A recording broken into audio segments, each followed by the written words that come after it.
Okay, first of all, I just want to ask the question. It occurred to me this morning, I was getting ready for this podcast. Is romance in general just having a moment? I'm thinking of like the rise of romantasy, which has been going on. We have like suddenly everybody's reading, fantasy novels that have lots of romance and, steamy elements of it. And then, of course, the last big sensation last year was heated rivalry. It just seems like suddenly romance and steamy romance is in the air. What is going on, Liz and Lucy? Tell us. I want Lucy to take this one. She's the romance queen. I do think you're seeing kind of mixed signals, and I think it just depends on where you are in the industry. And for me, being so rooted in publishing right now, I am actually hearing for the first time in years that we might be seeing the small amount of cooling, particularly in the rom-com genre. But you're still not the cooling rivalry. That's terrible. That's terrible. That's not what anyone wants. But you're still seeing like everything is getting optioned like wildfire. Like everything is. So that's good. That gives me hope. I think like many things, romantic comedy in particular in publishing got really oversaturated, and so in publishing. But speaking of like book to film, I think that's still going pretty strong. And then I think it's really exciting when things like heated rivalry happen, because it proves that, these ideas and concepts can be evergreen, but also if you get like a fresh take on it, if you pair it with a great producer, then you might really surprise everyone. So that's cool. I do think romantasy is still getting a lot of book deals, but I do think that's cooling a bit too. I'm curious what Liz thinks about that. But yeah, I would say we're sort of like romance has been growing for several years now, and maybe it's just that it's like in big ways book to film is reaching the screen more than it has. Yeah. I agree with that. What do you see on that? Yeah, Liz, what's your take on that on the editing side? I think that's right. I'm responding to the kind of cooling of romantasy, but also seeing romance kind of pop up with other genre combos, like horror, for instance. I'm seeing like a lot of romance horror in the air, and sort of people saying that, sort of calling that out as a genre that they like. When I feel like 10 years ago, I wasn't hearing that combo at all. And I when I was rewatching Eternal Sunshine, I watched Obsession the day before, and it was an interesting kind of juxtaposition. And there's a world where obsession is a romance, and I think romance can find its way into any genre. And so I think that's why it's such an interesting one to me, because it's so kind of like protean and mercurial, and even when you least expect it, it can pop in and it can be such a hook. And so the steamy side, the gory side, I think we're sort of ready to like get up close and personal with romance in our culture, and I hope that's a good thing. I think it's a good thing. Jason, you watched Heated Rivalry, didn't you? I watched or the you just watched the podcast memes? the podcast about Heated Rivalry. the one from the hockey bros that got in trouble. I like consumed that in like one afternoon. I thought that was amazing. I didn't watch Heated Rivalry, but I did watch Off Campus when I was playing WoW a couple weeks ago. Which one is that? Off Campus is like the straight Heated Rivalry, I guess. Is that like it's a hockey romance show. Yes. Like, I don't know. Like, what is the origin of hockey as a locus for romance? Like, I think it's really that like a lot of how familiar are you with Wattpad? So like Wattpad is a place where Wattpad. Yeah, so where people can write Archive of our own. What? Archive of our own. Oh, I don't even know what that is. I don't know what that is. That's a fan fiction. That's a fan site. Okay. Yeah. Okay. There's a lot of fanfic on Wattpad.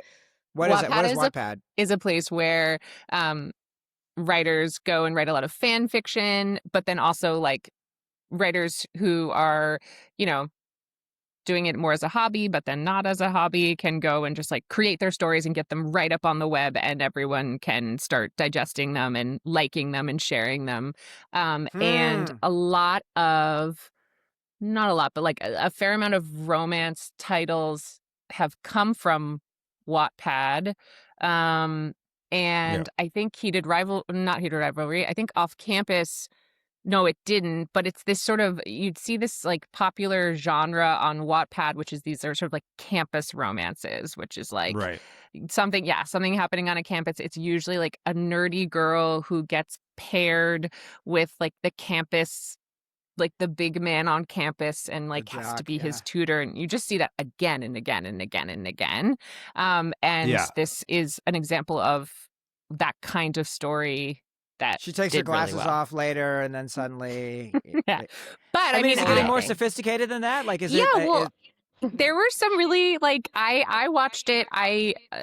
Things about it were like a little flat to me, but then also there was like the way that they handle like desire and sex, and it felt very. I won't say like forward thinking, but it was certainly more nuanced than I've seen it portrayed historically and in stories like this. And I liked that. I was watching it being like, okay, all right, cool. Like, I like the way these like two hockey players are in the weight room talking about like there's an elaborate conversation about like consent and like a female pleasure between two bros, like between sets, which is, you know, definitely the female gaze in action. They're looking good while they're doing that workout, and having that conversation. They're looking good at talking about like the importance of like consent and like making your partner feel safe. Like that scene went viral. Yeah, you know, it's like there's only one thing. It was like, I do like Heated Rivalry. I was just looking up, was like a archive of their own fanfic as a start, and like people did like sort of like think it sort of reads a little bit like a Harry Draco fanfic, like, you know, because it's like two like sort of rivals. Like, wait, what was the origin IP? Like the NHL or? I mean, that's like sort of, I don't know. I haven't gone that deep into the archive, but like I don't understand like hockey as like a specific, I was like, you know, what's hot is like hockey, because like to me, like hockey is like the grossest of all the sports because it smells incredibly I agree. bad. I totally agree with you. Yeah, and I don't really. It's very visceral. They fight. They get up close and personal. Are they fighting to get that aggression out? Is it coming from somewhere else? Wasn't there a Tom Cruise movie with that, like All the Right Moves or whatever? Wasn't there one where he played a hockey player in high school? I didn't see that one. I thought that was like a dance movie, right? A dance movie. Yeah. Anyway, I don't know.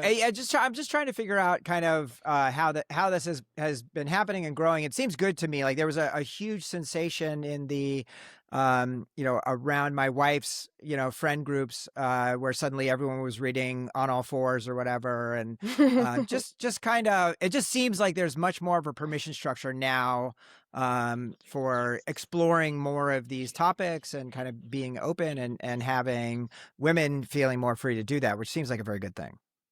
Yeah. I think like it's cool for people to also, I think it kind of goes hand in hand with being like, you know what? I enjoyed this, and that's enough. You know, like instead of having to be, I feel like that's become more accepted to just be like, I liked it, instead of like, what, boundaries did it break? And like, did it make me think? And was it the first time anyone had ever done this? And instead people are like, what if it just made me feel good? And that's enough. Yeah. And I do, as like sort of like a, how does the internet shape society person, like I do think like book talk is an interesting phenomenon in this, because it did create like sort of a permission structure to be like, oh, like these are the books that I like, and it just like created, and obviously there's like, I'm sure podcasts and like, YouTube's about that before, but I think it just like sort of, because of the way that the TikTok algorithm works, it would just surface those things to people more frequently, and they'd be like, oh, okay, like there's actually a lot of people who are into this, and like, there's a lot of people talking about the stuff they're into, and like, and maybe that created like some sort of accelerant for something that was, obviously has always been a part of culture, but like kind of put some boost behind the engine there. Yeah, I noticed that too with social media in general, with like YA book publishing. I was at YA in print at Penguin 10 years ago for about 5 years, and everyone for so many years was worried about like the big ebook disruption, like people are going to revert to that and not buy physical. And we were especially not seeing that was true in the YA audience, who really loved to sort of show off their collection on Instagram and take photos, and this the physical object of it all. And so Instagram really became this kind of like trophy case for these readers. And now I think we are kind of seeing that evolve now that it's more permeated with everyday life, and certainly women are known as the novel readers, women are kind of known as the influencers, so it's cool to kind of see how that's all evolved in that direction. It is interesting. So like books survived, like it looked like it wasn't going to happen, and then it like literally did survive, right? Like is it time enough that we can say it's safe? We're not completely illiterate, but I mean, like the percentage of adults who've like read a full length book is that chart doesn't look good. I think that's the bigger, that's not a great chart. The bigger disruptor is probably audio versus e-reader. But I think wherever we can get those stories in is fine by me. Yeah. I mean, I definitely have switched to reading almost exclusively via audiobook. Although I ran into a wall with that because I have so much podcast content to consume now that's eating up my reading time. Although I have been obsessively consuming Maggie Haberman and Jonathan Swan's Regime Change, which, just like injected into my veins, all this Trump nastiness. Have you learned that Trump is not a good president? Has that sort of clarified? Has that clarified anything for you in your opinion of the Trump presidency? It's like 3 minutes of hate or whatever. It's just like soaking in the awfulness. The most recent example of this I had was when I was doing a lot of running training for a half marathon, and I was listening to the Mueller report for 18 hours as I was running on trails around That's such a weird thing. That's just psychotic. That whole sentence should be banned by the government. Just training for a half marathon and listening to the Mueller report. You should be put in a crazy camp. It was good times in 2019 or whatever, 2018. Anyways, I love books. And I just like Sam is now my 8-year-old. We were doing Percy Jackson, which was just awful, and now he is like fully reading Harry Potter on his own. He's mid book 4 right now, and just buying books, going to the library, and taking books out from the library, having that as a process, and just really getting into it. That has just been feeling really good. Like I love it. I'm going through that with like I have a 3.5-year-old, and what I'm witnessing is him starting to learn to tell his own stories, and that as a storyteller, that's thrilling for me. Yeah.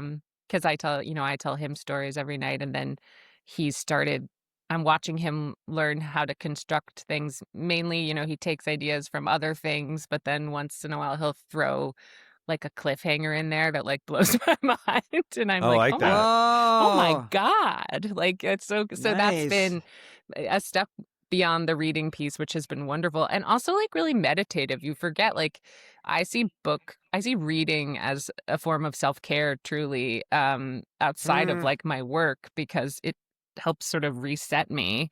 And then we get to do it with our kids too. It's like you just sort of get those calm moments, which is really nice. But yeah, that's really great. Yeah, we do. My wife invented this thing. I have a 5 and a 7-year-old, and she invented this thing called voice stories, where it's like, it's like you want like the you're done reading books, you want to turn the lights off, but the kids like don't want to go to bed, and so you just like kind of invent a story as you go along, and like my daughter is a very kind of participatory audience. She'd be like, no, like the princess is blue, like not pink, whatever, and it's just like has like very definite ideas of what the plot beats should be. It's very fun. It's a very fun kind of interactive storytelling technique.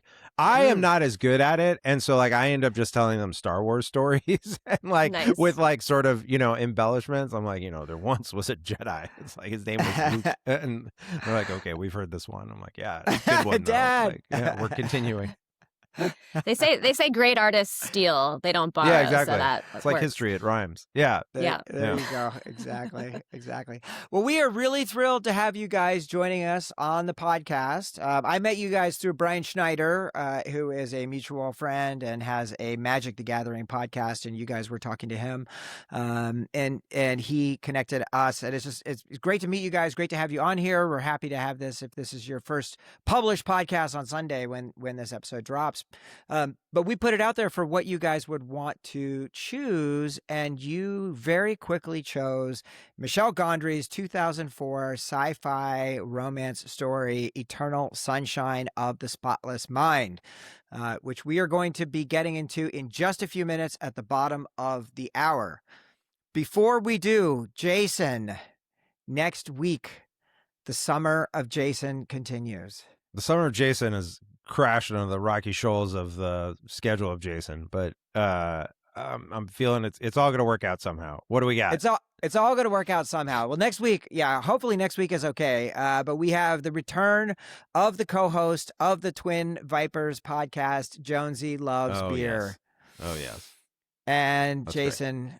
Don't wait for the translation. Answer the question. I'm so excited for this. We are doing Star Trek VI, The Undiscovered Country. Yeah. It's also a movie that will break your heart, much like Eternal Sunshine of the Spotless Mind. It is like two films about what it means to be human and in love. In one case with, the person you're meant to be with, and in the other case with a Klingon despot who wants to prosecute you for war crimes. Oh man, yeah. I can't wait. I can't wait for that journey. Lucy, Liz, what's your favorite Star Trek movie? I'm afraid I'm afraid to speak because I have very limited exposure to Star Trek. We haven't done a ton. This is what we've done 3, 2 and 4. 2 and 4. 2 and 4, yeah. That's it. 2, 4, no, not 6. 3. Yeah, 2 and 4. No. 2, 4, and 6. We're doing 2, the 4, even and 6 one. is the best. The No, even we did one. the original. We did the original one. Oh, we did the yeah, original bunch of that's Mystery true. Machines. So we do 1, 2, 4, and 6. That's true. Yeah. The good When I ones. think of Star Trek, I think of the William Shatner as viewed on my grandmother's TV with the Technicolor and pointing at an alien. And then it starts and stops right there. That's it. Yeah. No, that's great. That works. Maybe Spock is over there somewhere. For sure. Then I remember the episodes when they went to some planet and it was beautiful and everyone was in these Grecian outfits. Yes. Do you remember Yeah. that? Yeah. That imagery is so strong in my mind. So yeah, same. There was one where, they had to fight Apollo. It turned out Apollo was an alien and had come to Earth, and the Greek gods, that's who they were. It's just like Percy Jackson. Yeah, similar. Or Dan Simmons had a series called Olympus and Iliad that was really, really good, that had a similar theme. So that is next week. We are doing Star Trek 6, and I cannot wait. Quickly, Jason, can we do some Hatch news? Hatch news from beyond. What do we got? First of all, there's some kind of big Dune Part 3 preview that's happening. There's an IMAX preview of the new trailer and maybe some early footage or something. I'm surprised our representatives didn't get contacted to make sure that the top Dune influencers were in attendance. We're not invited. Shocking. Okay. We are not invited, so I don't know what else to Every say. one of these things that happens that we're not included is just like a dagger to Matt's heart. Whereas I don't enjoy leaving the house, so it's it's fine. But if there's an Art of Dune book signing and Pacoima, and we didn't get an invite. Invite. Matt is what happened? It didn't happen. It didn't happen this time. I do want to just quickly check in on the box office, guys. Toy Story 4, did you get a chance to go see that? You take 5. I believe you mean Toy Story 5. Toy Story 5 is what I mean. That is correct. Yeah. Toy Story 5. $275 million sequel has already hit $312 million. That one's going to work. This thing is crushing. And it was very good. Although I have to say, it posits a world where all children are extremely anxious and depressed, and on their devices. And it was a little hardcore. The villain of the movie is really the parents who aren't imposing any screen time limits. So it's a little shocking from the makers of the Disney Plus app. But the number one airplane screen in the world. But fair enough. I mean, points were made. Points were made. Money was made. I guess was the key point. The last piece on this is Supergirl. Unfortunately, disappointed at the box office. Dude, this movie, everyone hates this movie. I've yet to hear a single good thing about this movie. All the Ringer people hated it. I saw the bootleg footage of the now infamous needle drop, and I could not believe it. It is so bad. Real bad movie, apparently. Everyone's mad. It's just sad. Everybody loves Millie Alcock. Everyone loves Millie yeah. Alcock. She is really terrific. I think her press tour has been super strong. Like I just have really enjoyed her being out there. And I would love for this movie to be successful, but it's tough. No. How do we crack It's a this, wrap. you guys? How do we like? What do we need to do to? People need to write better movies. I'm just gonna say, need to write and make better movies. I mean, it just seems like this is just a bad movie. Like it was just like a poorly made movie. Yeah. So what are you gonna do?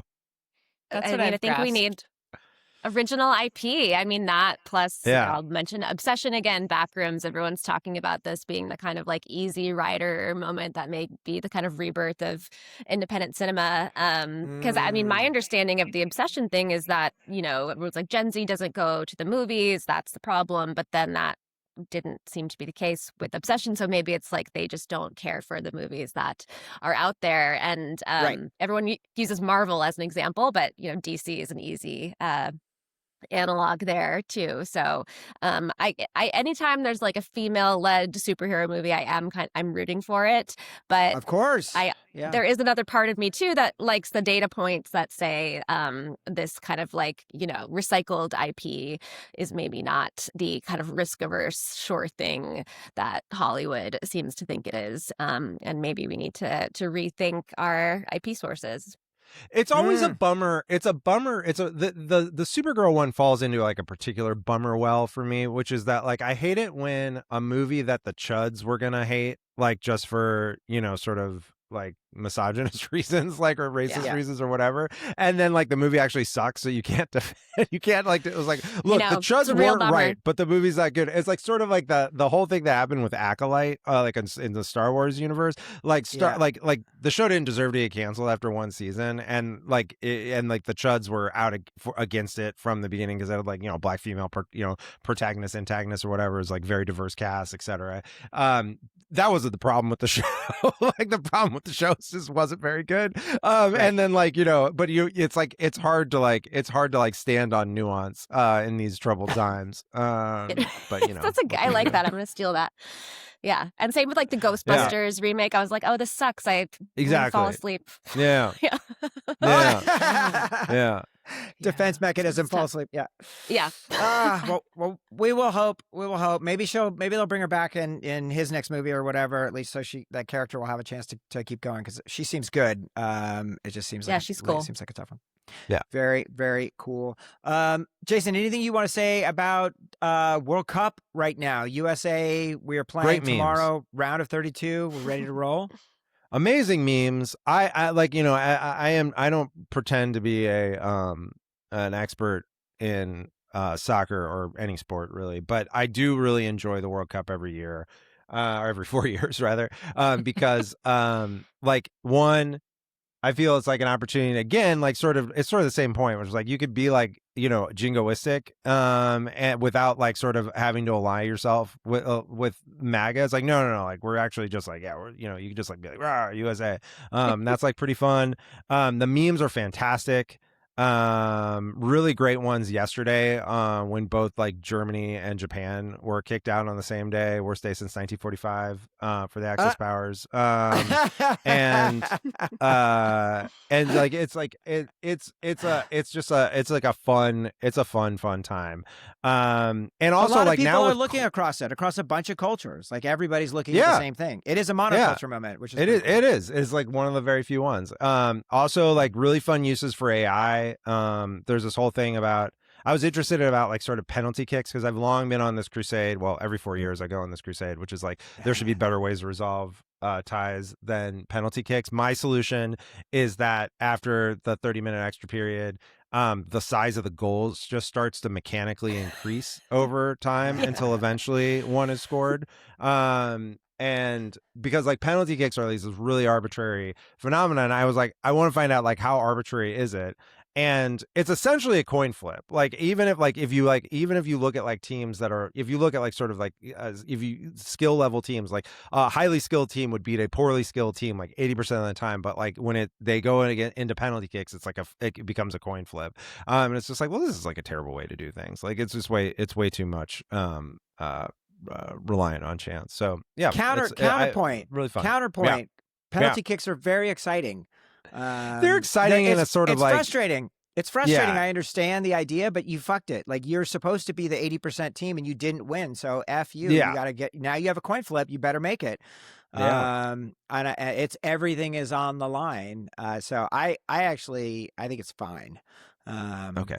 We will remain divided on this. When it comes to penalty kicks, where's your like where does your anxiety go? I guess it's like depending on what team you're rooting for, but like for me, I'm always feeling worst for the goalie. That's just my anxiety is so high. But whoever fucks it up, like but yeah, I feel worse for the kicker. Like I feel worse for the kicker because the goalie's like supposed to fail, basically, right? Yeah, they have a 10%. They have a 10% chance of success. Yeah, the goalie's supposed to fail, and so like the ones that feel the worst is when like the kicker like just shanks it and like and just sails it over the bar or whatever, or just like misses totally wide, and you're just and especially because the way that they shoot it, where like the penalty kick camera angle is like from behind the kicker, right? And because the field is foreshortened, it looks closer than it is. So as like sort of a delusional person, you have this like I have this like I'm like who couldn't score from there? Like it's like 1-on-1. The goalie's like looks tiny in this goal. All you have to do is put the ball in the net, and you just kicked it. And like meanwhile, like of course, like you wouldn't even like like I would kick the ball and like break my ankle or something like that. Like, but like, you have this, it looks really easy. And so that the shooter misses and then they're just completely devastated and sometimes they're killed in their home country. Yeah, totally. And murdered. Yeah. It's like, it's tough. It's tough. Oh man. Yeah. Love it. Love it. All right, you guys, are you ready to get into this movie? Let's go. So ready. Ready to do it. Here we go. Eternal Sunshine of the Spotless Mind is the pursuit of connection and love and the risk of hurt that goes along with it. Today, Joel Barish is a painfully shy man who skips work one winter morning to take a train to Montauk on an impulse he can't name and meets a beautiful and capricious woman named Clementine. Struck by their electric connection, Joel is shocked when he learns that they already knew each other. He and Clementine were romantic partners for 2 volatile years of highs and lows. But yesterday, when their relationship fell apart, Clementine went to a seedy high-tech company called Lacuna and had every memory of Joel systematically erased. Devastated, Joel visits Lacuna to do the same. But as the technicians begin deleting Clementine from his mind, Joel relives their whole relationship in reverse and realizes just how precious she is to him and begins a game of cat and mouse, hiding his memories of Clementine in a desperate attempt to cling to her. Tomorrow, with their deepest fears laid bare in front of each other, Joel and Clementine will have to decide whether to risk love again, because if they aren't willing to face the reality of darkness, they can never open themselves to the promise of the eternal sunshine of the spotless mind. Whoo! That's a hard one. Trying to figure out. It's a complicated movie. You got there though. You got us there. I got there. All right, Liz, what was your first experience with Eternal Sunshine of the Spotless Mind? So this movie came out in 2004, and I checked to see what month it was. March. That would make me a freshman in college, and I remember seeing it in the movie theater. I don't distinctly remember who I was with, but I'm pretty sure it was the boy I was dating to get over my high school boyfriend that I was still like deeply, deeply in love with. And we were at different schools, and it was my first real heartbreak. And I remember it was kind of like a perfect time for me as like a budding English major, very into showing off my thoughts on interestingly shot films with blue-haired main characters, and feeling like I knew a lot about relationships and feeling like I could appreciate the depth. And I don't want to sell myself, my 18-year-old self short, or 19-year-old self. I knew some stuff, and I was curious about some stuff. But it's it kind of was sort of the perfect time for me to be seeing it, and that I kind of felt like I probably related to the characters a lot. And that was the first and only time I had saw the movie until I rewatched it for this conversation. And it's interesting to think back on like what I remember and what I don't remember. Part of me feels like I remember the movie so precisely, the images, the core romance, so many little details and sort of their quirks and jokes they had with each other. The beach at winter, the ice scene, of course. And then the things that I forgot were bigger than I would have expected. Like I completely forgot. I knew the conceit of the brain procedure, but I completely forgot about all the side characters. And the opening credits, I was like, oh my God, Mark Ruffalo is in this, and Kirsten Dunst is in this. And it's just so interesting. It kind of, there's this thing Tom Wilkinson talks about, like how memory is sort of like the fruit of the memory is what they zap, and the rest of it just sort of like dies on the vine. And I'm like, I don't know, like that the fruit of the memory of, I remembered Clementine and Joel, but I kind of forgot all the rest. And that's interesting because the lacuna people are the ones that are like kind of giving us the structure and the chronology, right? And so what I took with me was that the more sort of mushy romance stuff. So anyways, yes, that's my long winding non-chronological story of my first experience with the film. Yes. Nice. Lucy, what about you? It's funny. It's sort of like opposite of Liz. I actually don't remember when I saw it for the first time. I remember hearing the title thrown around a lot and thinking that it sounded like kind of, I don't know, like fancy and like interesting. Pretentious? Yeah. And then I eventually saw it, and then I've seen it like a bajillion times since that. Really? Like and it was hugely influential to me in my first book that I wrote. Oh wow. Yeah, speculative, like romance. I love that. It was like a big.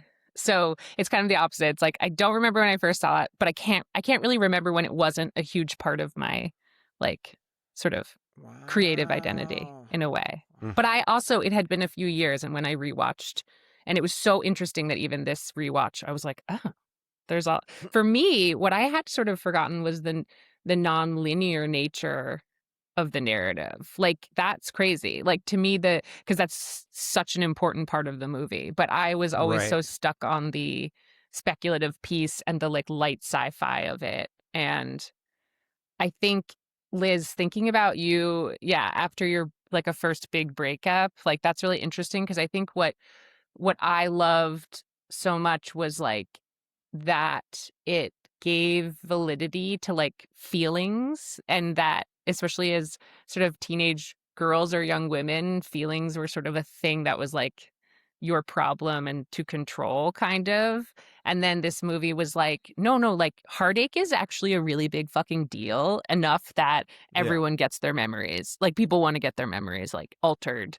And you're like, oh, yeah, okay. It is, like it like is a big deal. And like it's actually a chemical thing. It's real. Like feelings are real. They're chemical reactions in the brain, and like the impact the heart. And like, so for a romance lover, like that was just like super fascinating to me. Did you watch the finale of Stranger Things? No. Wait, did I watch what? The finale of Stranger Things. Oh, the finale. I thought you said the Valley of Stranger Things. No, I actually didn't. Stranger Things, once we got really like, once we got too like creepy, like I kind of got off the train. I sort of stop at light sci-fi, but I regret that, because I do feel like it seems like thematically like I would have been into a lot of There's that. just there's an element at the end of the series where the characters who have survived, they're all there. They've been through everything, and then it jumps forward multiple years, and some characters that had been, deeply in love and together and going to be together forever are not together anymore, and they're just sort of like connecting, but that you can see the space that's grown, and yeah, we should get together more often. Sure, we will. No, like they're not, and there's just something about that idea of some relationships are just going to change and they're going to move on and go in different ways, and that's okay as well. So that's the counter side to it is so painful, but it also is part of life being there. Yeah, totally. Mm. I mean, and that's kind of right. That's a huge part of Eternal Sunshine too, right? And those ending, which is like, would you do it again if you knew that it was? We're gonna get. Yeah, I definitely want to talk about that. As we get there. Jason, what about you? What was your history? I was really excited for this movie when it came out. I'm a big Bjork fan, and so it was like, like Michel Gondry, Bjork video director is going to make a movie. Seems crazy. I didn't see his like first movie. I don't, this was like definitely like sort of his first big movie.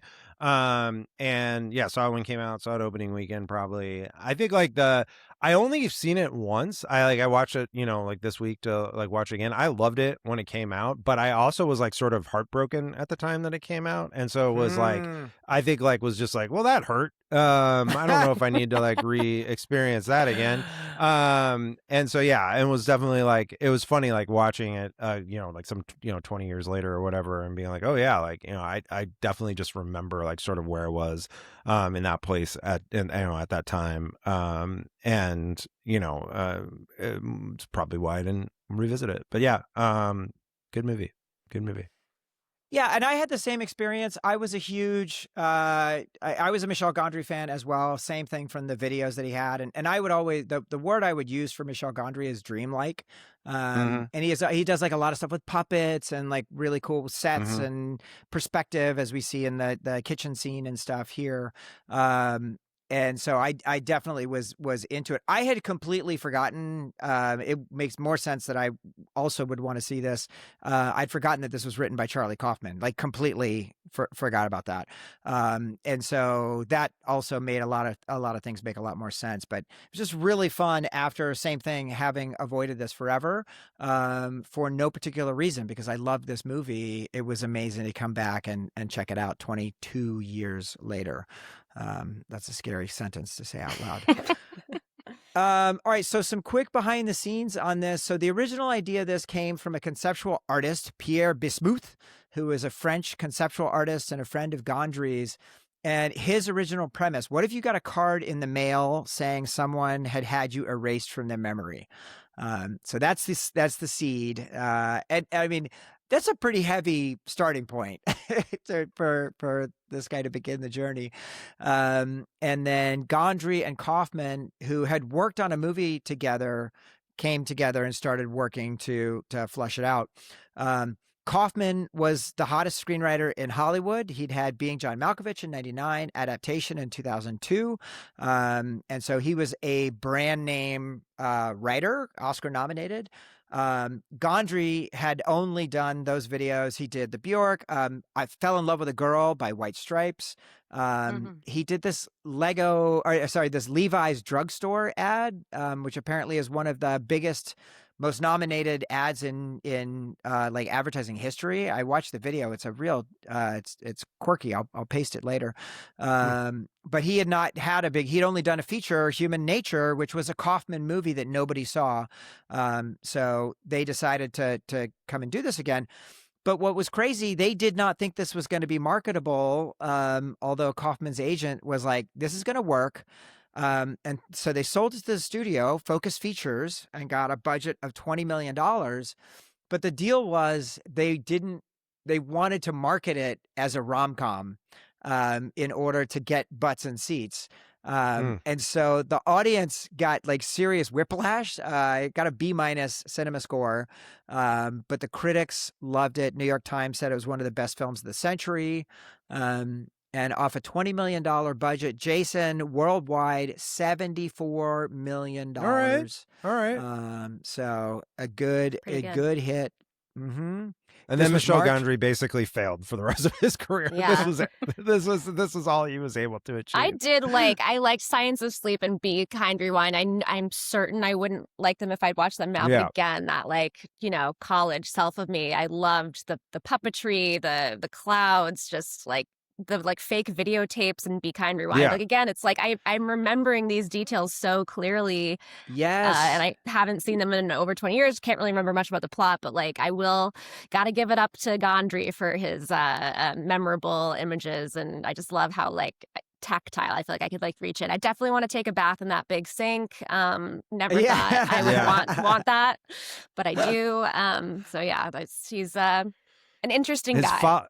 His follow-up to Be Kind and Rewind was the Seth Rogen Green Hornet, which is weird. a bit of an L for everyone involved. I was trying to figure out what the deal was with that. That seemed crazy. Tough times. Okay, well, Lucy, why don't you start us off? What is the first thing you want to talk about in this movie? I do want to talk about the narrative, like the out of order, The structure, yeah. Yeah.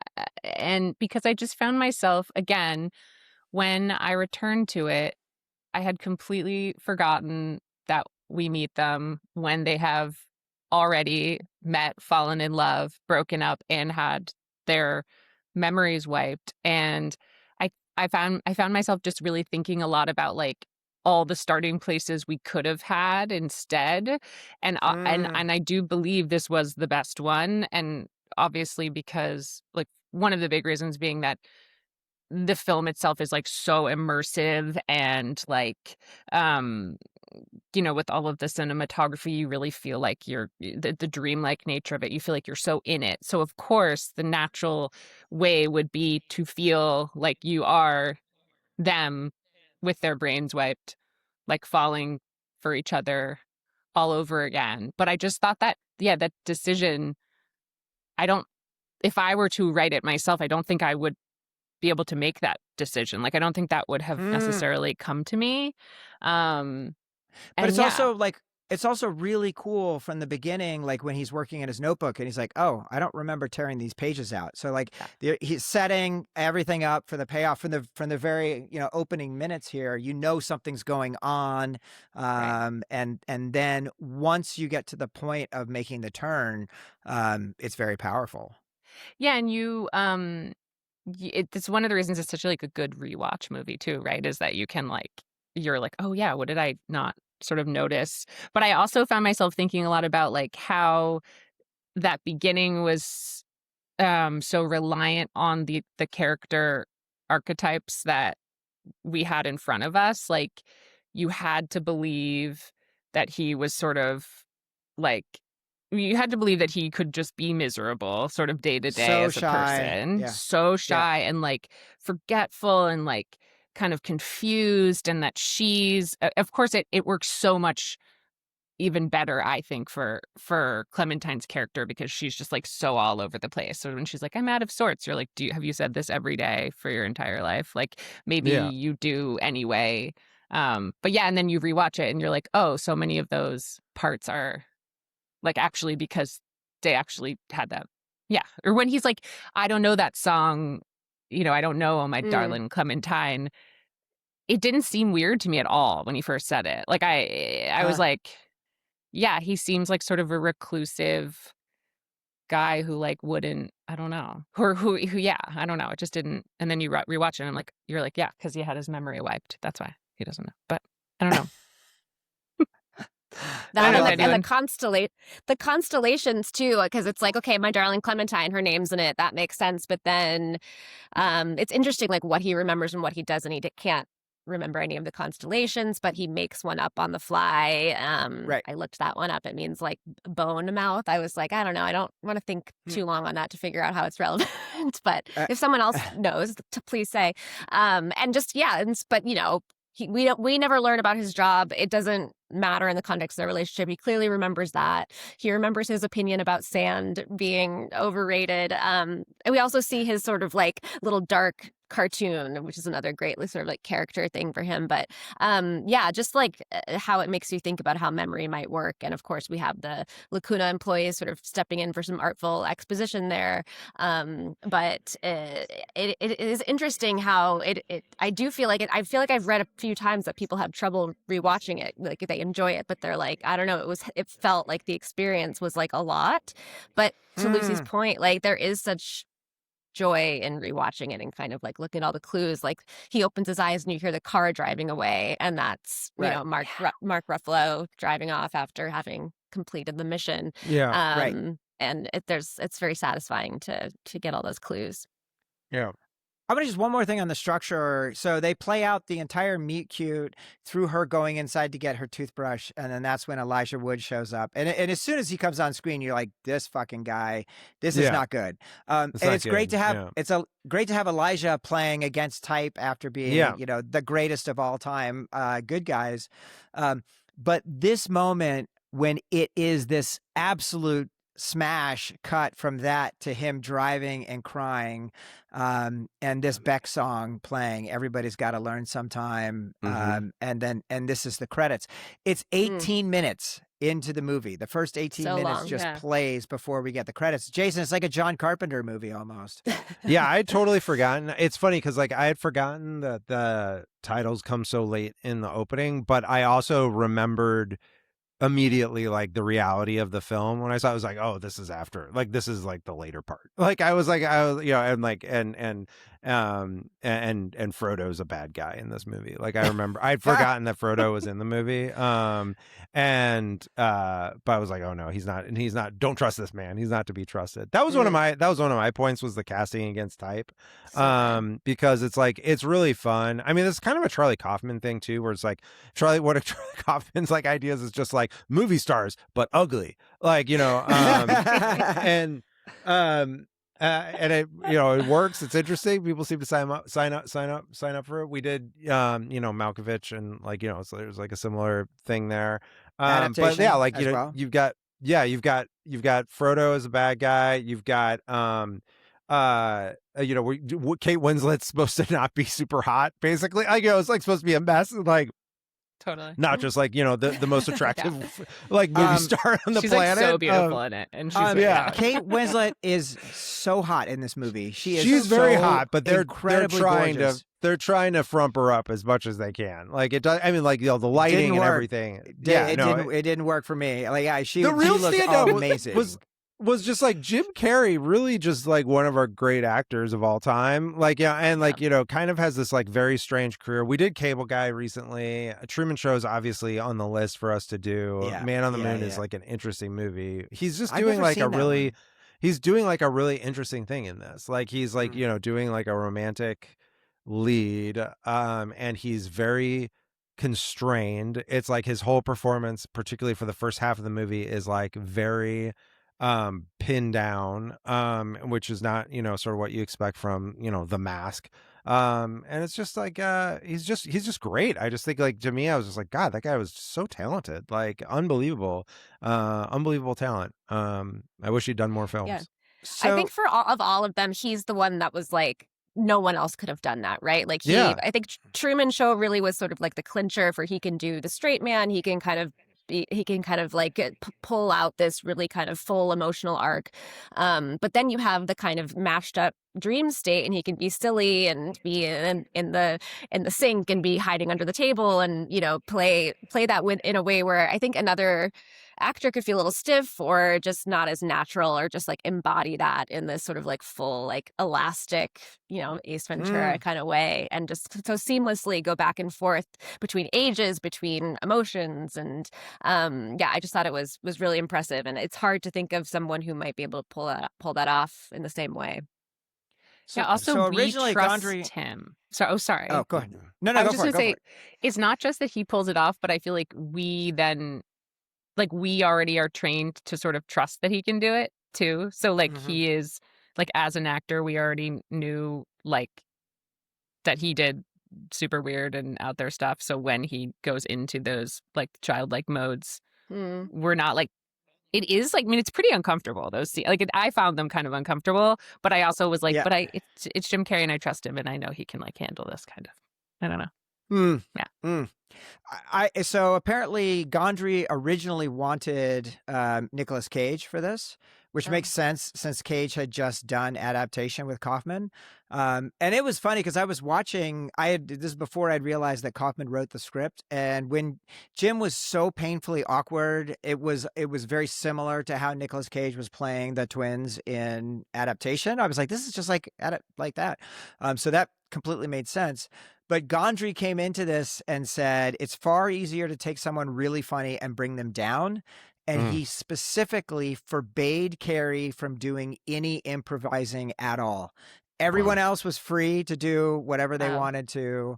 But Carrey was absolutely had to do the exact script as written to keep him in the box and prevent him from going nuts, which is really smart. And to just keep that like restrained, that like on a lot of levels, that restraint was activated. I think that's cool.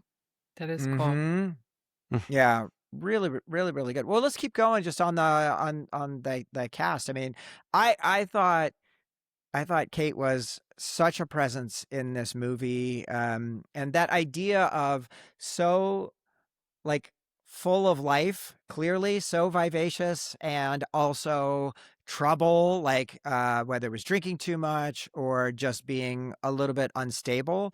I was trying to figure out if it was kind of like all the way to the, manic pixie girl kind of like stereotype that can be problematic. I didn't feel like it was all the way, but I'm kind of curious your take. Yeah, I definitely clocked that. Yeah.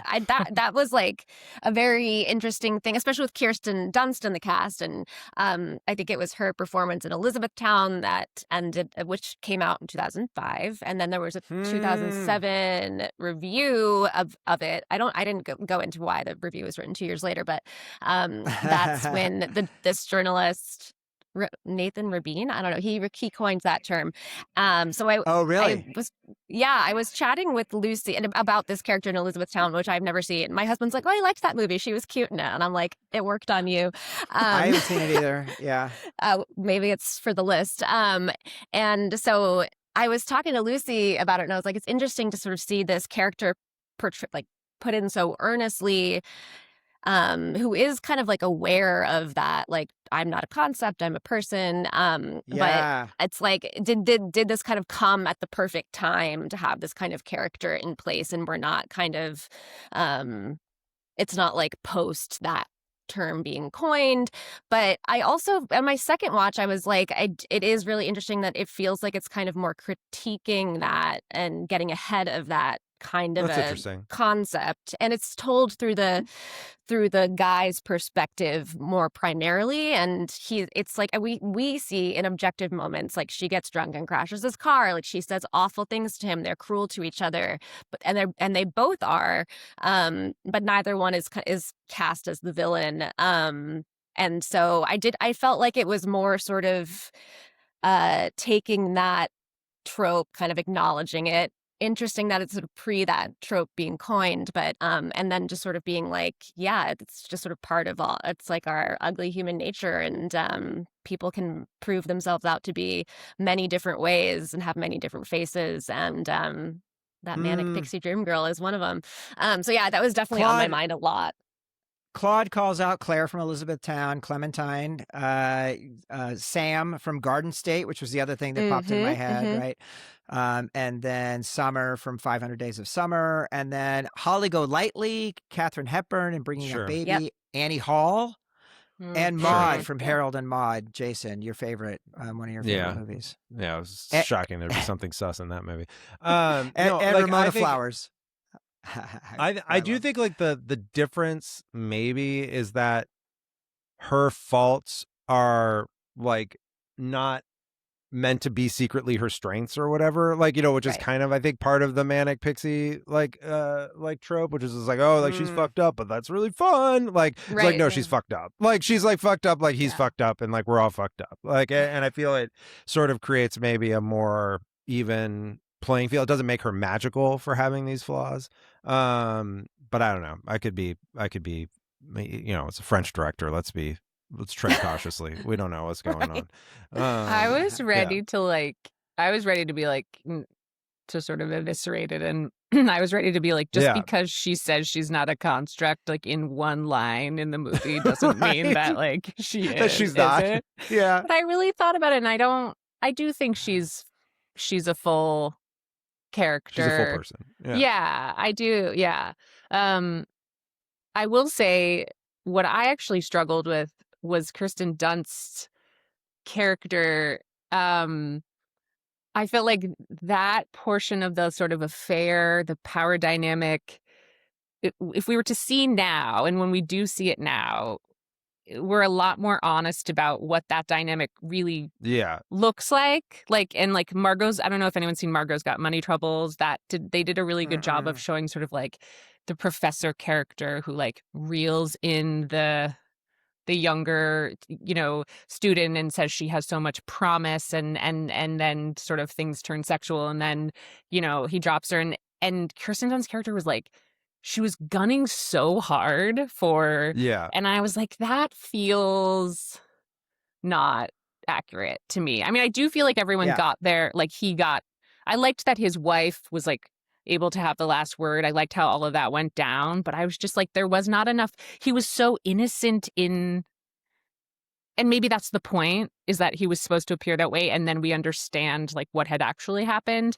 But I just felt like that got sort of it felt over. exploitative without like as much of a cost. Even though there's like a reckoning, it's still sort of like we the audience got to enjoy Kristen Dunst in her underwear, and like she's just like sort of like she's like, didn't work out, even though you were essentially raped by your boss. Like, it's just like it didn't feel great. As I was watching it, I kind of was just like, all right, well, that's a thing that's in this movie too. That's fine. Like, Mark Ruffalo is also on his underwear. What are we to make of that? So yeah, it's like it felt mostly like a device. It's almost like a device to like to showcase how like the procedure doesn't really work, and sort of I sort of read Tom Wilkinson's character and sort of his expressions in between her gestures to him as like, oh, like my this whole thing I've like staked my career on doesn't actually work. Also interesting that he's like too much of a coward to do it on himself, and so he has it done to her. So I feel like to me, I felt a lot of the kind of like overplaying of it, and like, oh, I'm stoned and I'm drunk, so that's why I'm being so forward.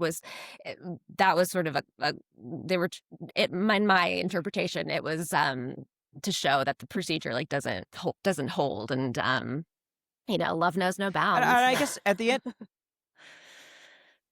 yeah. I mean, at the end of the day, I guess the core thing is Mary has to go on that journey in order to send the tapes out, right? So that they can have the tapes, and so then the rest of it is trying to figure out how do we get that, how do we engineer that to happen, which to me is an amazing element of this movie. This idea that at the end of the day, as we get to the end of the film and they realize what's happened, and then they have the tapes and they're listening to each of them describe the absolute worst things about their partners. And the idea, like, just how awful that would be, to document that, and then to have a person that you love hear that and hear those the complaints.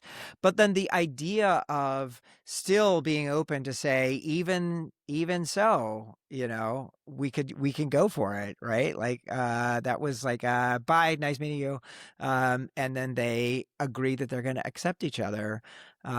I was bawling, as that Beck song came back on. I was like, oh my God.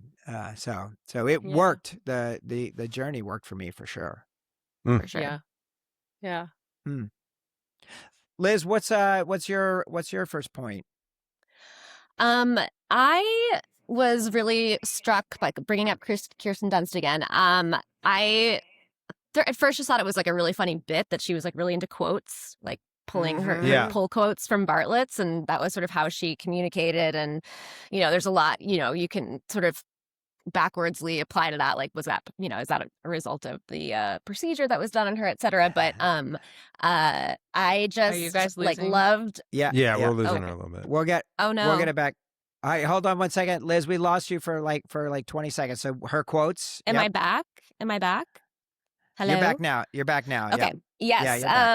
Yeah, her quotes were I just thought it was a funny bit, just an interesting way to relate to people, and like, hey, do you like quotes? Like it on the one hand it's very kind of like kooky Michel Gondry, Charlie Kaufman kind of dialogue, but in sort of thinking about it more, and certainly thinking about the content of the Nietzsche and Pope Alexander quotes that she was Yes. pulling. Of course, the title of the movie comes from the Alexander Pope poem.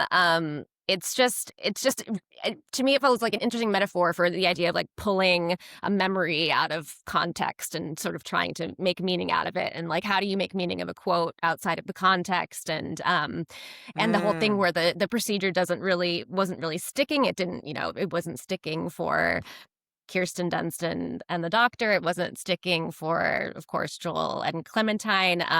And there were just like, through her loving these quotes, I noticed other little bits in the film, like when she was at the reception desk, someone called wanting to do the procedure like for a third time in a month, and she was like, "We don't allow that."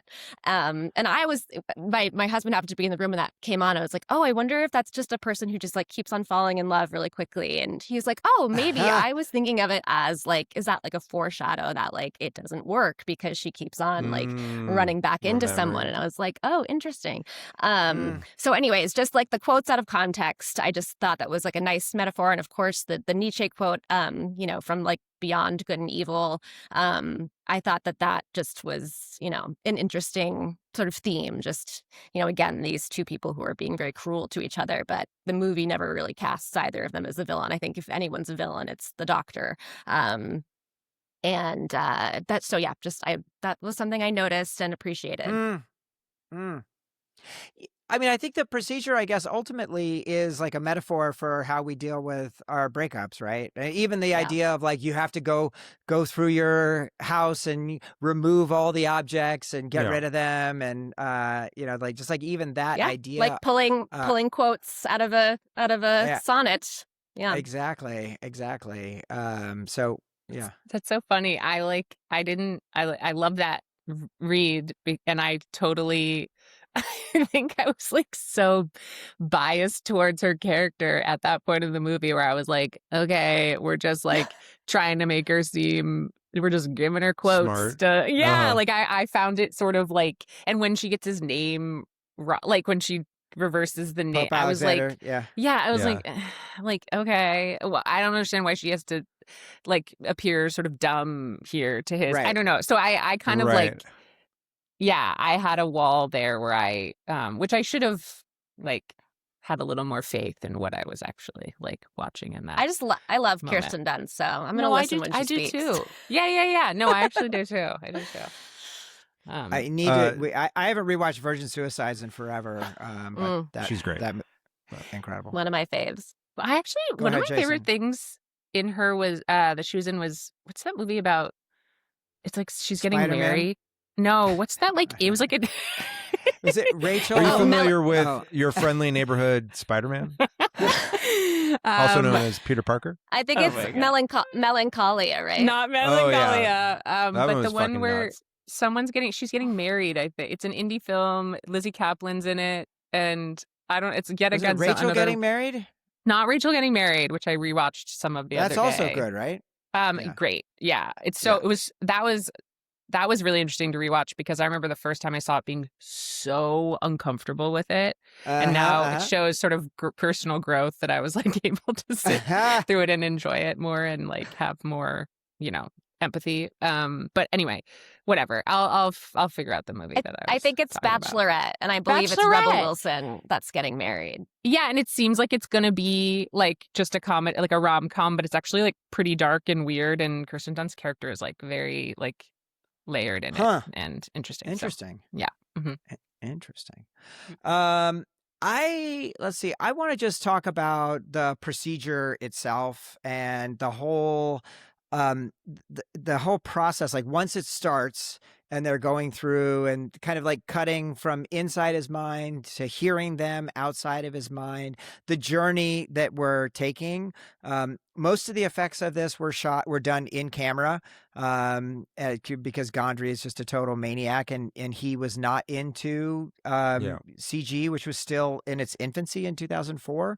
But stuff like, cars dropping out of the sky, or the house falling apart, or all of the stuff with when it was like all dark and then just like the spotlights when he is running around, or the scene where he's like talking to them in the Barnes and Noble and he walks through the door and he's back in the house again.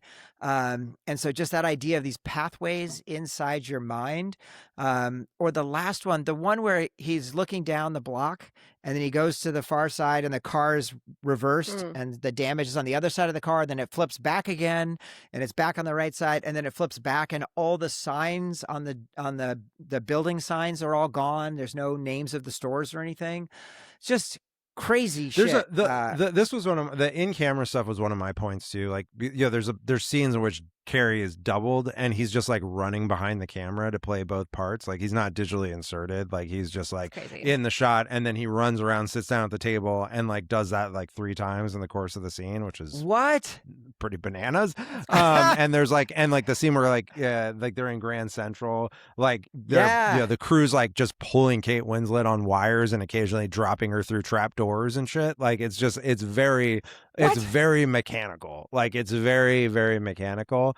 There's one in the bookstore where like the shot starts to become like bleached out and white, and one of the ways in which they did that is the books are turned spine in, and so it's like you just like start like as it keeps going, you just start noticing that the color is draining out of like the background. But they were just like, just go turn a bunch of books in, like go turn the books like facing inwards so the spines are white, or so that the pages are showing, are showing out. Awesome. It's like it's pretty crazy, like the things that they did to make this work at the time that they did it. I really like that. I like how sort of human crafted it felt. Like, everything from the titles, it really felt like human crafted. And I kind of, one of my other points that was related to this, I'll meld into this one, was you could retroactively kind of impose an AI critique onto this movie from like present times, which is like the desire for like, in the craftiness of the movie, like the desire for something that bears like the hallmark of like a human touch. And then also from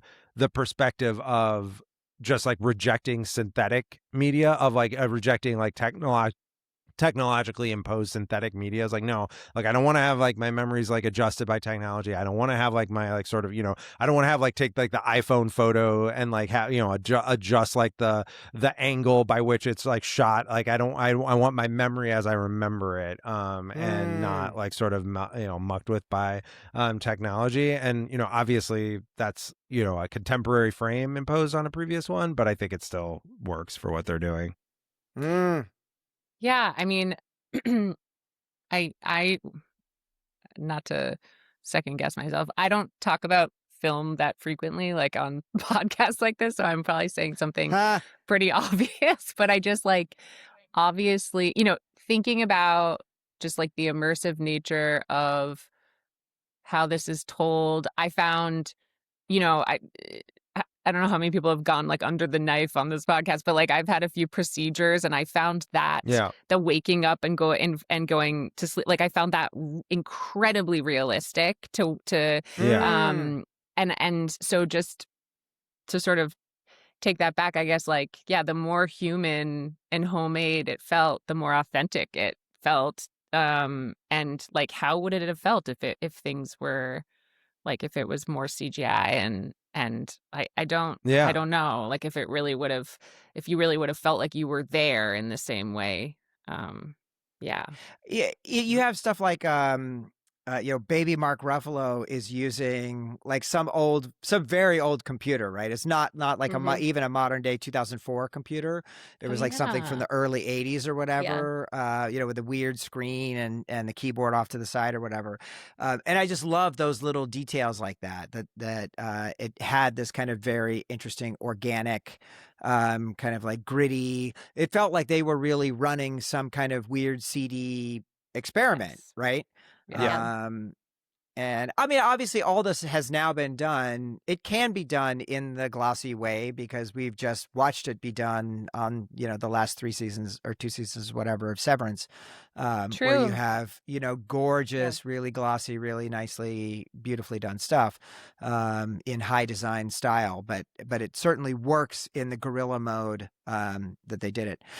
I'll just shout out our Deakins Award for Outstanding Excellence. So the DP was Ellen Kuras, who did Swoon. I Shot Andy Warhol, which I never saw. Spike Lee's Summer of Sam, Blow. This, Be Kind, Rewind, and Away We Go, which I think I didn't Bunch see. of weird movies. Big A weirdo, bunch of weird sounds like. movies. Yeah. She won Sundance cinematography 3 times. So really, really cool.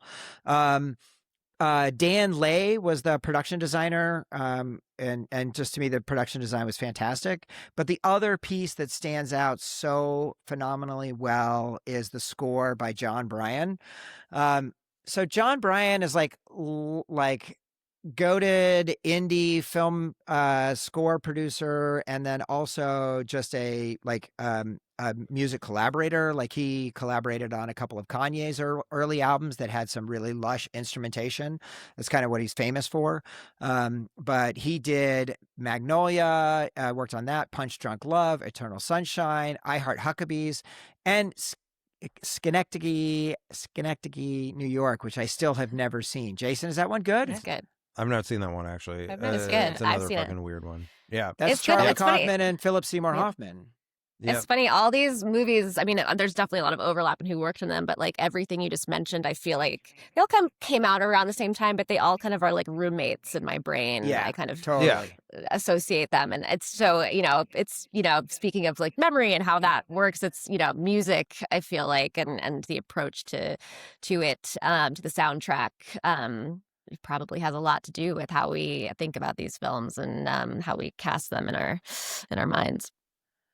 Well, I also feel it's like sort of like this time of movies where it's like it was so very interested in like the internal life, like sort of what the internal lived life was like, and it was so solipsistic, inward facing, like very like kind of like what's going on inside of people. Can you ever really understand someone? Which is a timeless theme, but feels less like in a time in which like the biggest movies are like horror movies, like coming out of a time where it's like the biggest movies were like comic book movies. It's like it seems like we're interested in other types of entertainment now from movies, because we like movies have to be events, and like having like sort of a 2-hour meditation on the nature of like what is memory and what is the internal life is not an event the way that it was to go see like sort of a Michel Gondry film, and yet that is literally the entire concept behind Backrooms. It's just like 2 hours. Yeah, but, I mean, it is. It's just like, I mean, the hook for Backrooms is different though, because the hook for Backrooms is like this,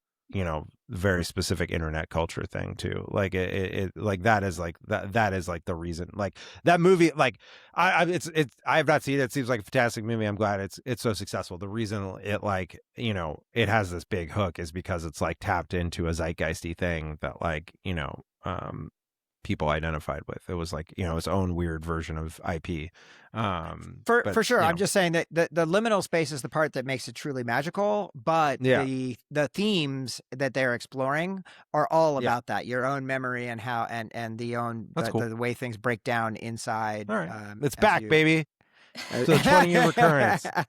It's also reminding me of like Nathan Fielder, like The Rehearsal. I mean, Synecdoche, New York has got me thinking that, because that's sort of a similar thing where a guy, I don't know if it's Philip Seymour Hoffman. I don't know if he's grieving. I feel like he's back with his sister or something, but maybe someone died and he comes into money and he kind of spends it trying to like recreate, do sort of like miniatures, like miniaturize his world, and he's like models,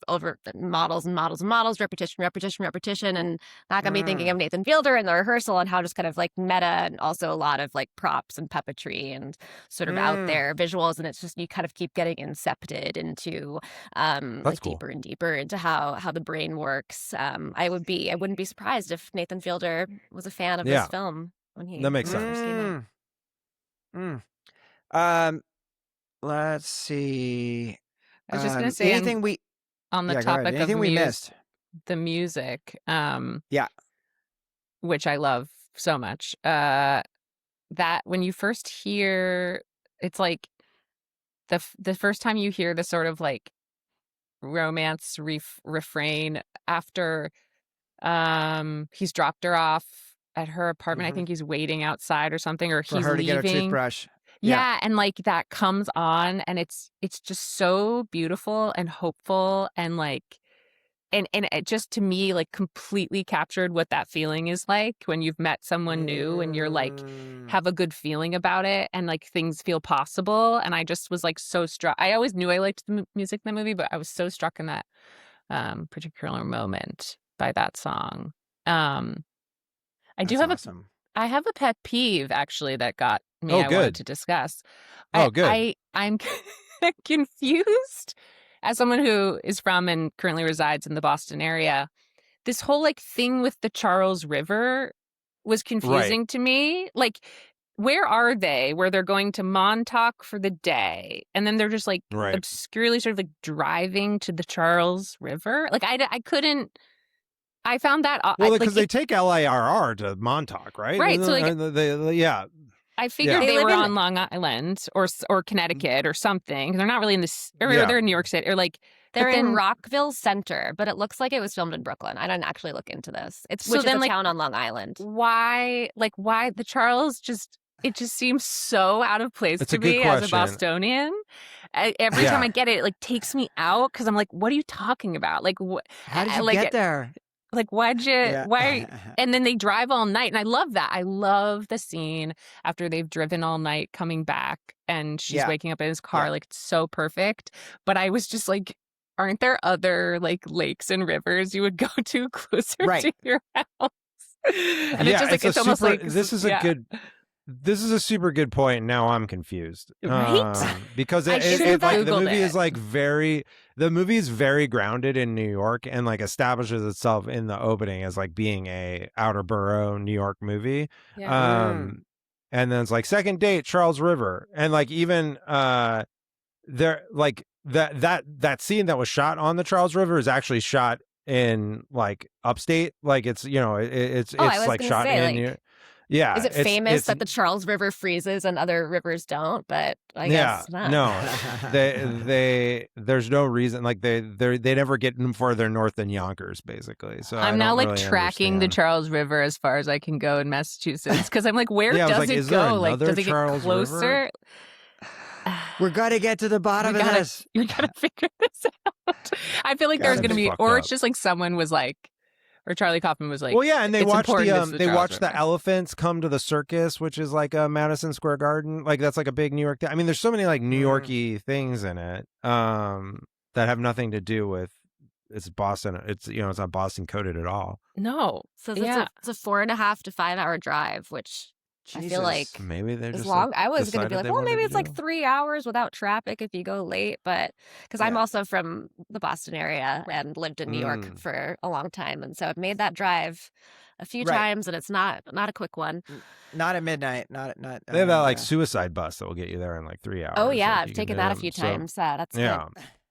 It will take you there I in a did- couple hours, or you'll never get there. Never get there. Yeah, you'll be stranded somewhere in Connecticut. I liked the seeing Montauk in the winter. I thought that was a fun choice. Like I sort Really of like cool. the idea of Yeah. seeing like like these like I can't remember another time I've ever seen like sort of like like that vista or like that part like in like the dead of winter where no one goes there. It seemed that seemed really just like moody and fun, and I love It's that like- element of the scenery. Taylor Swift's "Snow on the Beach." Don't know if anyone's Yeah. a fan of that Yeah. song. That's so evocative. Yeah. Mm. It's striking. Yeah. Striking.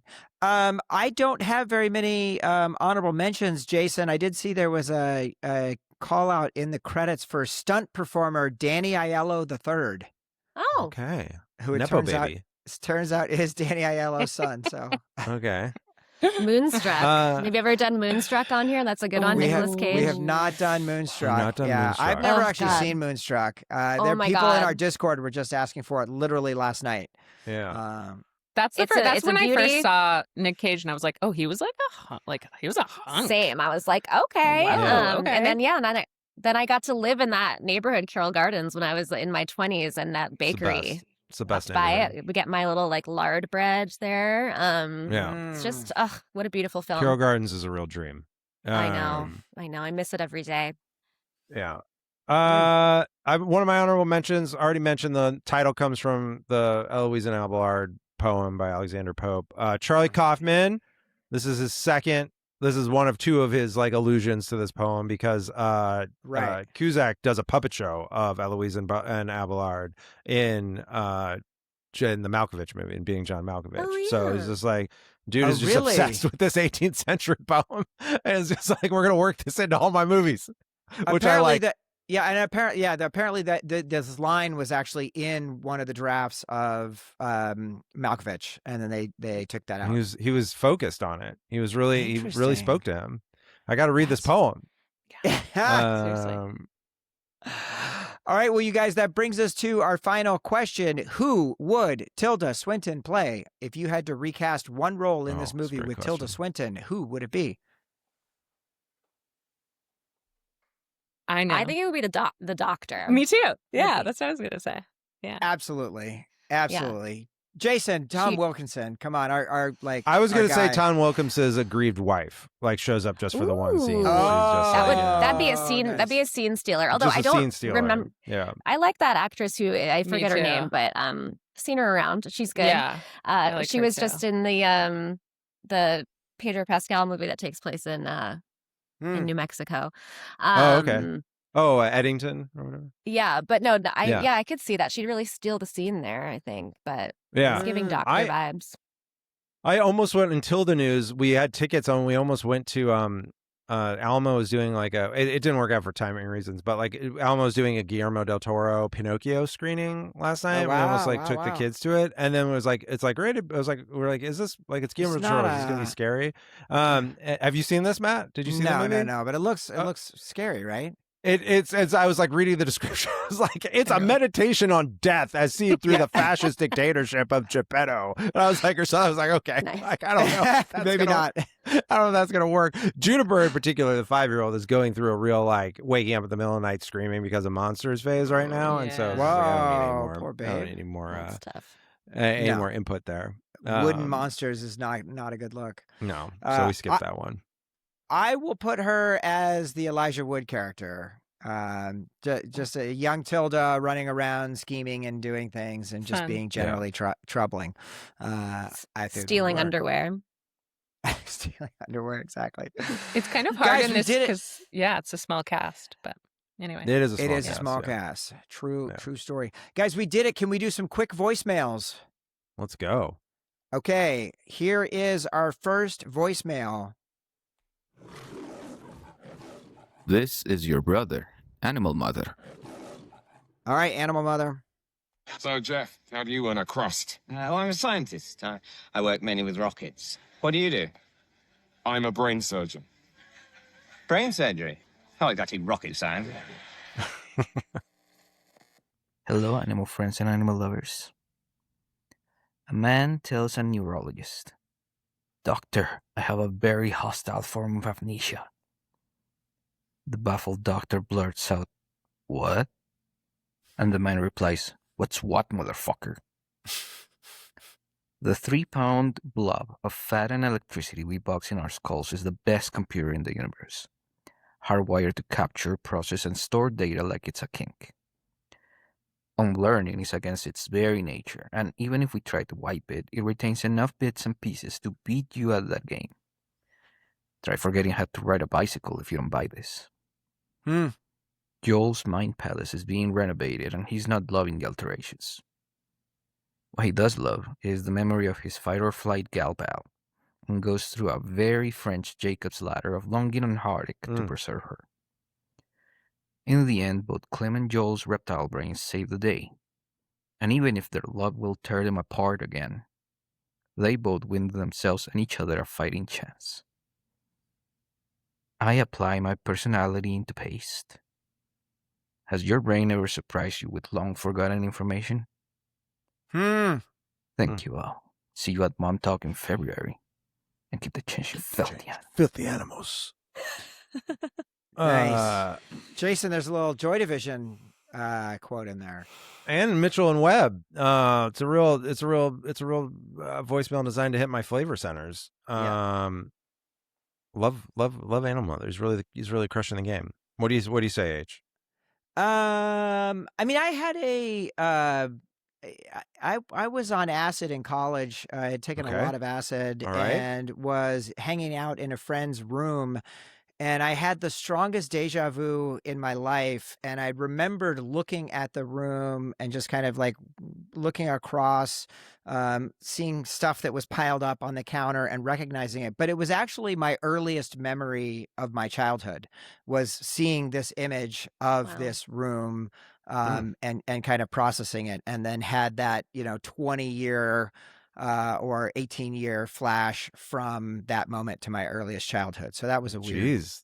That wow. was so cool. You really went on a journey there. Yeah, maybe I should do that tonight. Yeah. Find your childhood room. Yeah. Well, I'm here with my 21-month-old, so maybe that'll bring up some weird stuff. Seems good. Yeah. I don't have I can't think of my thing, and I was reminded of this recently because I had to hang out in crowds of people again. Is I have I'm not face blind in a clinical sense, but I have such a hard time remembering faces and names. And the particular thing that happens is at this point it's always this just total seg fault in the brain of, where do I know this person from? And I'm oh, I went to high school with them. No, I worked with them in San Francisco. No, I worked with them in DC. I just cannot I cannot properly place anyone. And it's just and I'm so panicked by it that the panic is very obvious on my face, because they immediately dude, it's me. Here's, I'll tell you, it's Sylvia. We work together. I was don't freak out. I was okay, thank you. Cause it's I look like just a Silver Alert victim or something. Totally. Really kind of elder parent. Yeah, just lost. Be I've got to get to the grocery store. So that's my daily experience of that. Yeah, weird. Nice job. How about you guys?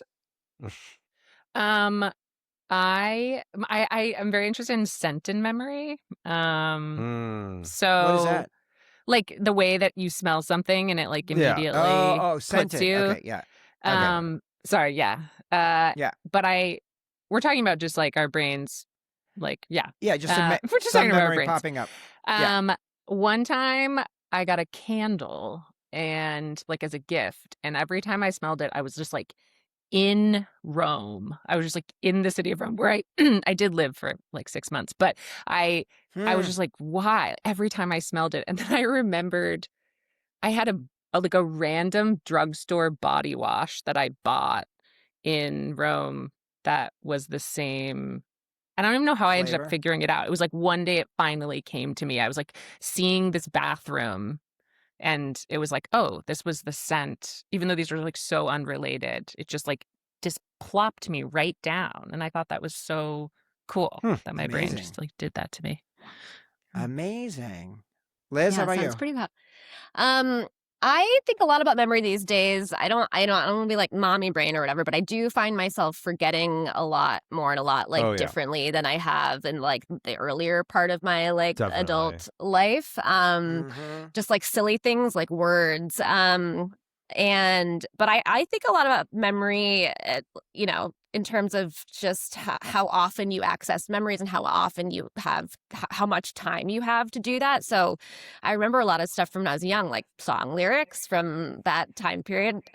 With the CDs and tapes would come with the lyrics sometimes, and I would kind of sit and learn them. And I can call those up, but I can't really recite a line of literature from college. And but when I think about that kind of accessing memories a lot, I think about it in dreams. And I had an intro to psych professor who said that one person's theory about dreams was that it's your brain firing axons that are most that are accessed most frequently. So it's you're biggest memories just kind of like popping up, and then your brain tries to kind of like connect them and make sense of them.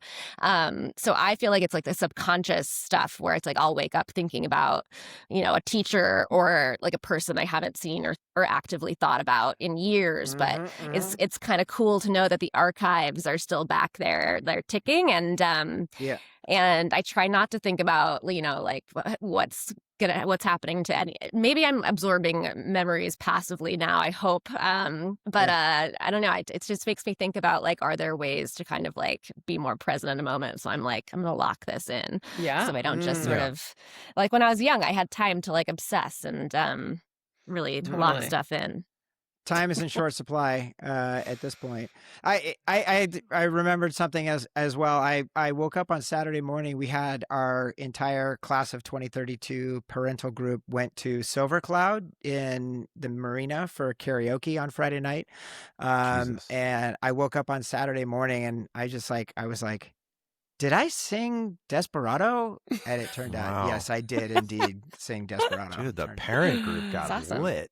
We got lit. We had a good time. All right, here is our next voicemail. This is the dear Mr. Java, who does every week. He does a custom song. So check this out. It's a very special day. Gonna dedicate this one to Animal Mother's mother, who loves this song. Let's go. Don't go changing my mind. I was just running high.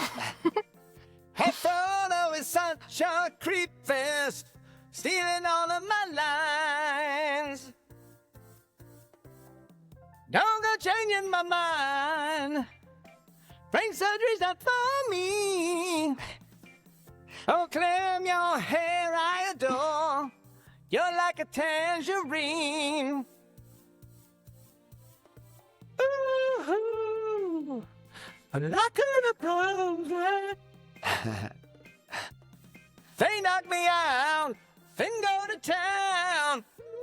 Ooh, like a blows, and they pull me apart, but you're in my heart. Oh, I'll give you my heart.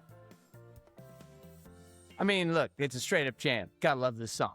Let's talk about closure. What are the important questions you should ask before you decide it's time to walk away? Oh, man. Or maybe you tell a story about walking away. Or maybe we just listen to this song.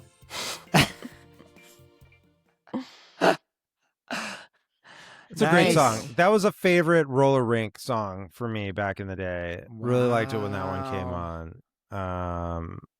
There's like a good Minnie Mouse video of it too for some reason where Minnie Mouse sings the girl part. I like that version. Shout out to that song.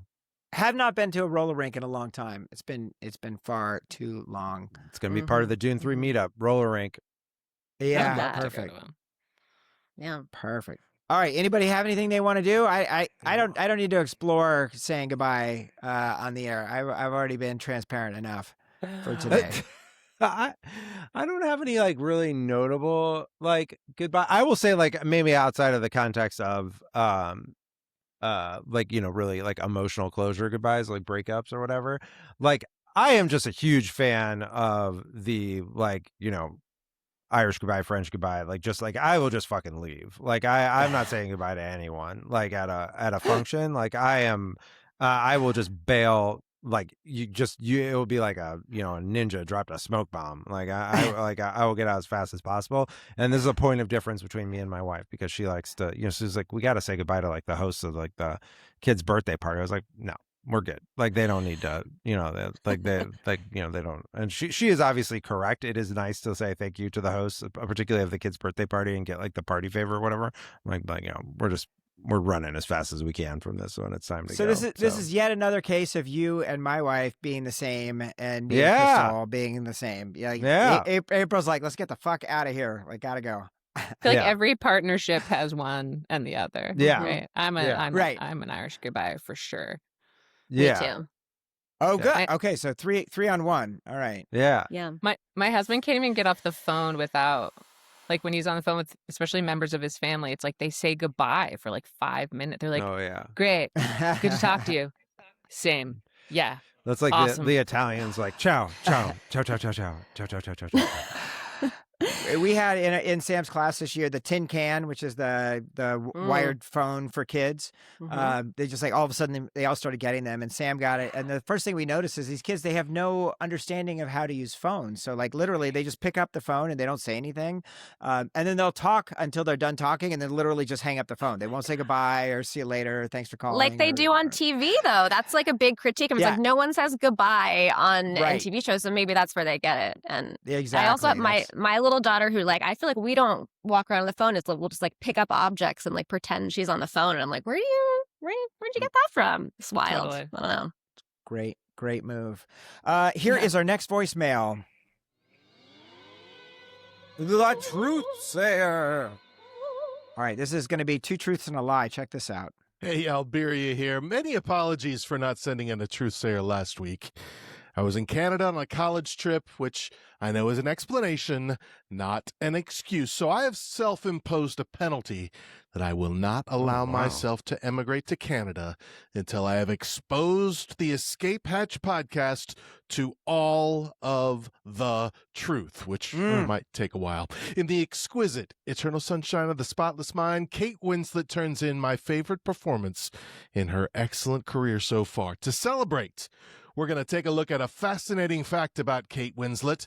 She's been married 3 times in her young life. First to Jim Thrapleton in 1998. Second to Sam Mendes in 2003. For today's Truth Sayer, we're going to ask about Kate's 3rd husband. Though this man has since changed his name back to something normal, when he married Kate in 2012, he had a wild name. I'm going to tell you about these 3 grooms. 2 of these are totally made up. 1 is true. Time for the Truth Sayer. Number 1, Kate married Barnaby Freefall, the nephew of Sir James Dyson, billionaire inventor of high-velocity vacuums and bladeless fans. Or is it number 2, Orlando Moonbeam, the cousin of Helena Bonham Carter? Or is it number 3, Kate married Ned Rock'n'Roll, the nephew of billionaire Richard Branson? All right, which of those 3 crazy named dudes actually married Kate Winslet? Ned Rock'n'Roll? I think it's that. I think it's him. Yeah. That's a great name. I can't believe that that's how you get Kate Winslet. You're Ned Rock'n'Roll. Yeah. I mean, that makes sense. Although I like the Dyson. I'm gonna go with the Dyson. That one feels The real Dyson enough to guy's me. really old, though, right? I mean, like, not that she can't marry a real old guy, but like he's like. I think 80. it's his grandson, right? It's his Oh, grandson. his grandson. Yeah. Sorry. The grandson of the Dyson guy. No, I'm going with I'm sticking with the expert opinion here with All my right, fellow let's- Irish goodbyers. Yeah. Okay. All right. Here we go. Which one was true? Kate Winslet really married Ned Rock'n'Roll in Ned 2012. Rock'n'Roll! He was born Edward Abel Smith, and he's since readopted his birth name. Ned works for his uncle Richard Branson's space travel company Virgin Galactic in the capacity of, quote, head of marketing promotion and astronaut experience, end quote. And he's married to the resplendent Kate Winslet. Sounds like a good gig. Here ends the Truth Sayer. Jeez. Congratulations to that guy. Glad to have you back, Biria. Thank you so much, Biria. Here is our next voicemail. 2 more. Hello, Escape Hatch. It's Kev here. A beautiful day here in the East Village, heading into a brutally hot July 4th weekend. Hope everybody is keeping cool, keeping safe. If the same applies to you, shout out to the new guests. Hope you guys are having a great time. We're talking about Michel Gondry's Eternal Sunshine of the Spotless Mind, movie I haven't revisited since shortly after it came out for a bunch of different reasons. I'll be real. The people around me were so particularly annoying about this movie that it makes me like the Jim Carrey character in this film. I could erase my mind and just start over. So Kev's question, what is a piece of media, a record, movie, a book, show, that you wish you could erase from your mind, experience all over again for the first time? Battlestar Galactica is up there for me. I think Lost is up there for me. Any TV show that ran a mystery. I think the Suitcase episode of Mad Men, which is such a film bro answer, but that's about where I'm at. I would also say maybe because Claremont X-Men would have been cool to experience again without the dread of the novel coronavirus over my head as I flip through my iPad. Huh. Folks, it is crazy to think that we are on the brink of celebrating the 250th anniversary of this country. I think that there is great potential in America, and I still do love America. And I hope that if you're as angry as I am about current affairs, you will see that there is a way out, and there will be a way out, and there will be an after this one. How better appropriate also to celebrate the 250th anniversary of America at this particular point in time by watching and discussing a film about erasing our relationships that run sour. Food for thought. Hey, H, sorry I went over, but I think 2 or 3 times in 200 episodes, I think I'm allowed. Peace and love. I'll talk to you on next one. Once again, it's Kev's questions. Thank you, Kev. Thank you, Kev. I mean, obviously, real. Obviously, Andor, I would experience mean, again. You know, obviously. with America from the beginning. Would try to experience that again. You know, replay the first 250 years, see how it feels on replay. I am, as I mentioned last week, rewatching The Americans, which is just a fucking delight. I'm in the middle of season 3, which is like when it really reaches it really touches God in season 3. And I'm very excited. I'm just gonna keep watching. I'm committed now. I'm into the end on this one. So yeah, I don't know. Those are some options for me. It's interesting because some stuff Star Wars was obviously transformative for my life. I was 7 years old in 1977 and saw it 13 times in theaters, but you couldn't extract that memory because everything else is tied to that, right? So I can't, if I took it out and I just was experiencing it on its own, it's too far back. I couldn't appreciate it in its appropriate context. So the thing that popped in my head was, which I'm currently in the middle of a rewatch right now of Station 11. That could just experience that again for the first time would be amazing. Love it. How about you guys? This is so hard. It's so hard. I'm gonna gesture to Lucy to go first. Did I miss? Is it just something you wish you could watch again? Is basically what it is, something or does you it have to be for the first time? I would say Severance would be a good one for that for sure. Yeah. Yeah. And then I think the last time I remember saying this, I would kill to watch that again from the start, was that pocket episode of The Last of Us with Frank and Murray Bartlett and I just loved Nick Offerman. Nick Offerman. Yeah. I just loved so Amazing. much. I would love to see that again. Yeah, that was really cool. Yeah, that's good. I feel like the last time I remember saying that, it was about Friday Night Lights. Oh, so what a good one! Love Friday. What a good love one! Friday Night Lights. And just I've rewatched that all first... of Friday Night Lights multiple times. So good. Yeah. I watched it for the first time during again for the perfect time. It was my it was while my dad was not to bring everyone down, dying, and then then I was during that time, so there was just so much, and I was 30, and I was just I love this so much, and I never want it to end, and then maybe also Succession as a newer favorite, just because so good, so fucking good. God damn. That was magic, man. That show really, that was the first show my wife has watched in a long time. And it was just an amazing experience to be able to share that with her, and just really, really, really fun. That's so good. Oh, man. All right. Here is our final voicemail. All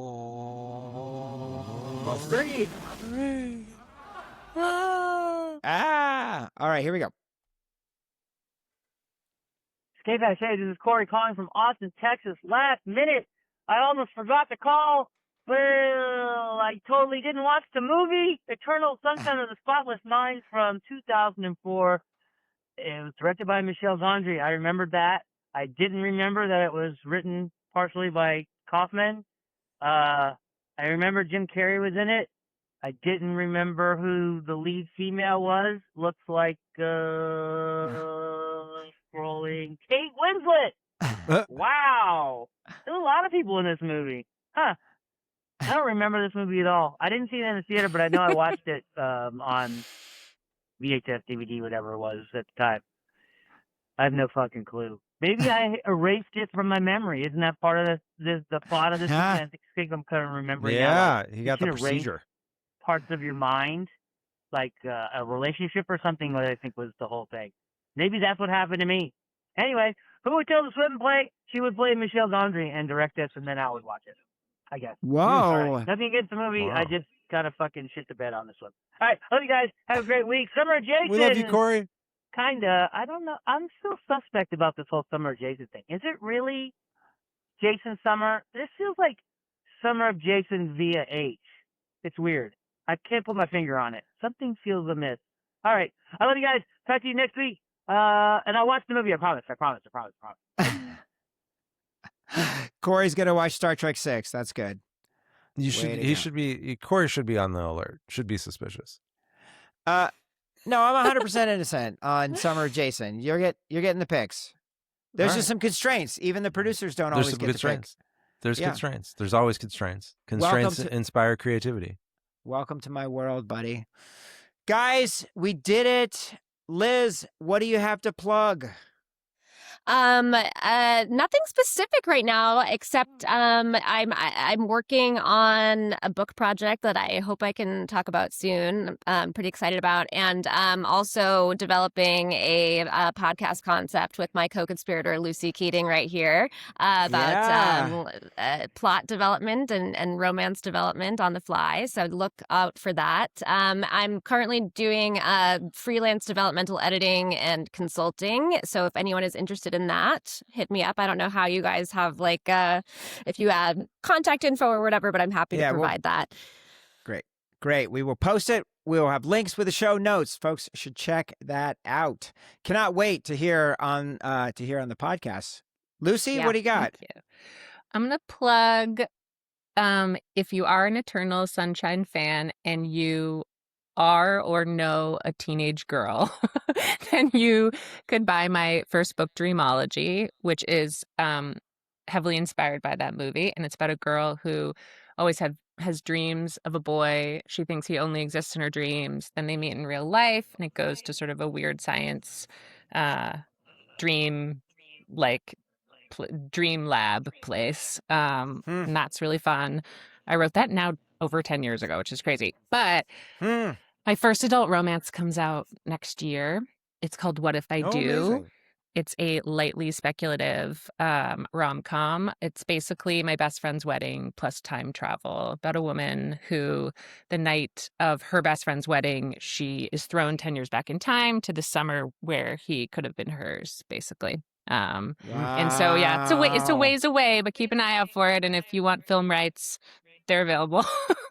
It's really, really good. I've been treated to a glimpse of the manuscript, and it is really good. So everyone should be really excited. Thank you, Liz. Amazing. Well, keep us posted as things are in development. Cool. Jason, what do you have to plug, my friend? I already talked about how good The Americans is. Really, really like it quite a bit. I'm excited. I'm excited to go to Oregon. I'm gonna celebrate Oregon as we'll be there on Thursday. And looking forward to some kids have some time in the pool. And it'll be great. Looking forward to that. Awesome. I don't have anything to report except that I'm going to the World Cup game tomorrow night. Thanks, everybody. See you later. Have fun. Bye. Thank you. All right, let me hit stop, and we're going to do the